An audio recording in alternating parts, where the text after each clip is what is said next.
Welcome to the Genius Factory. Enjoy the video. In this video, I will explain how to start your Jaguar XE with its key. If your key fob battery is low or completely dead, don't worry, you can still get your vehicle running. We'll walk through the process of using the hidden emergency key blade to unlock your car, and then how to use the key fob itself to initiate the engine start, ensuring you're never left stranded. First, you'll need to gain entry to your Jaguar XE. Begin by sliding the chrome section of your key fob to release the emergency key blade.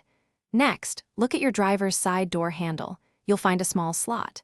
Insert the key blade into this slot and gently pry off the cover to expose the mechanical key cylinder. Now, insert the key blade into the cylinder and turn it to unlock your door. The alarm may sound briefly, but it will stop once the engine starts. Once inside your Jaguar XE, locate the emergency start contact point. This is typically found on the steering column, often marked by 3 small, parallel lines. With the key fob buttons facing outwards, firmly press the entire key fob against these markings.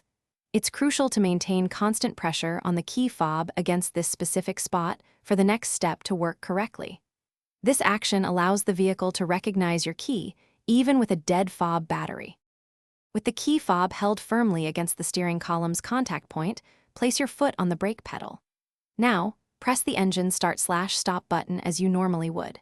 Your Jaguar XE's engine should now ignite, and any sounding alarm will immediately stop. Congratulations, you've successfully started your car. Remember to replace your key fob battery with a new CR2032 battery at your earliest convenience to avoid future manual starts.